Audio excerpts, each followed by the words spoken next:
Hi everyone, this is Paris Debono of the Fortune Teller Shop. And in this video we're going to focus on Lenormand cards and how to read the Lenormand. So a little bit of background about myself. I am a professional fortune teller. I read tarot, astrology, palmistry and other types of divination, as well as Lenormand cards. So there's a bit of confusion about how to read Lenormand cards. So I'm going to try to clear up any confusion and make things a bit more clear for people to understand. So a good Lenormand deck consists of three elements: a clear picture, a clear number, and a clear insert. The insert is the actual playing card section of the card.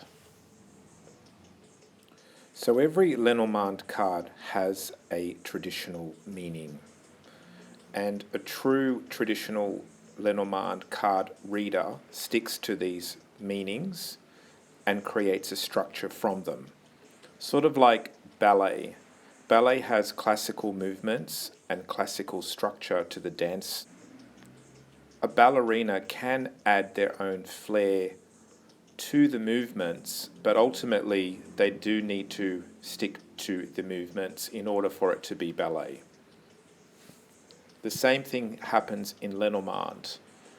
Obviously you can put your own flair and your own style on the reading, but you have to have a structure that underpins it all if it's Lenormand. Otherwise it ends up being oracle card readings, which is a different style and a different system.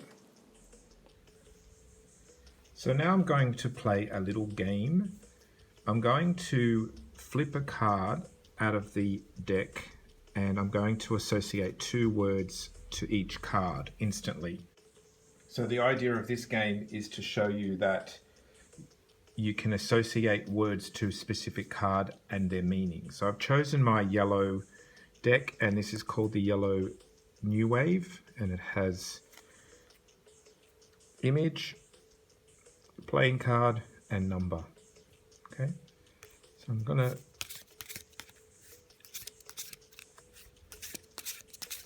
flip the card and associate two words with each card. So let's see how I go. Garden, population, many people. Fish, money, plenty. Health, growth. Aggression, anger. Man is the male client in your reading. Friend, support, dog. Woman is the female client in the reading. Flowers, attraction, something pretty.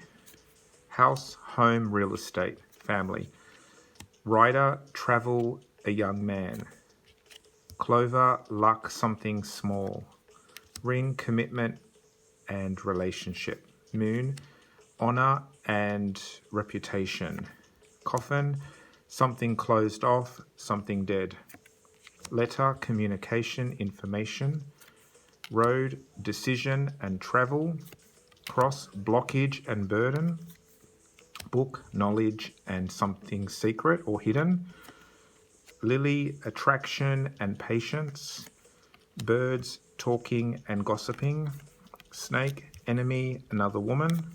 Key, open up, something new. Whip, harsh, something repetitive. Child, something small, an actual child. Ship, travel and distance and adventure. Holding on and hope. Confusion and worry. Success and clarity.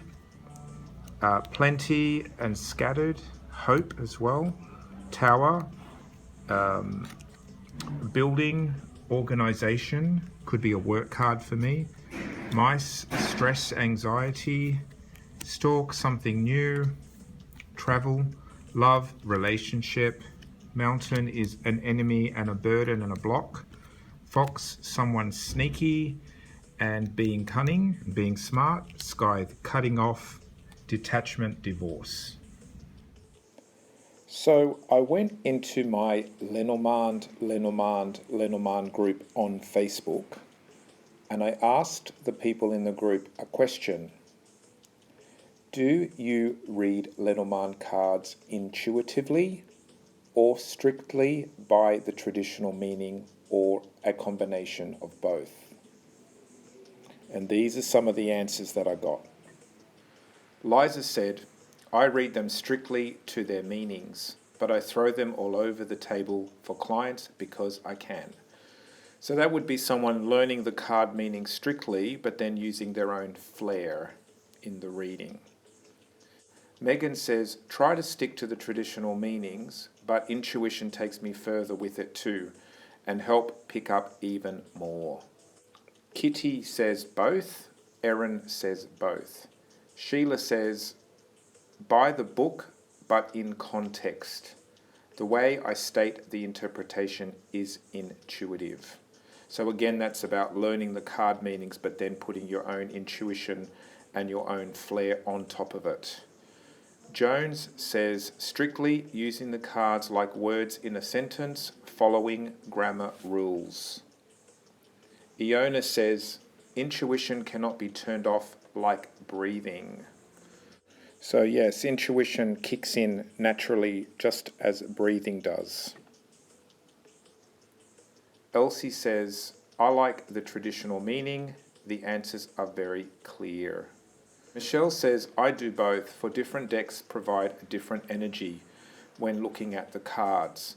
I try to stick to the traditional meanings mostly, but I do not squash my feelings when doing a reading. So again, it's about learning the meanings and then using your own flair. Sally says both. Melody says, I am still learning, but I would say both. And then Sandy says, both would be important as one does not limit or suppress the other, but consistently supports it. In the context of the issue and querient, of course.